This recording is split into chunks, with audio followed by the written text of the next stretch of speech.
Hi, welcome to my YouTube channel where I give you glimpse about nature of the towns that I visit.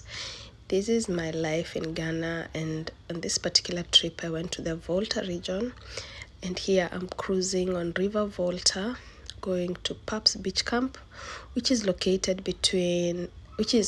on an island that is between Atlantic Ocean and River Volta.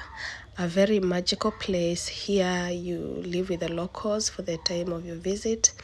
They have fresh fish and other delicacies, and the best thing about this place is the sunsets and the boat cruises. You can literally take a boat cruise on River Volta and visit different islands that are on River Volta, and you can swim by the seashore, and the village around does fishing, and that is also usually nice to see how they are doing the fishing.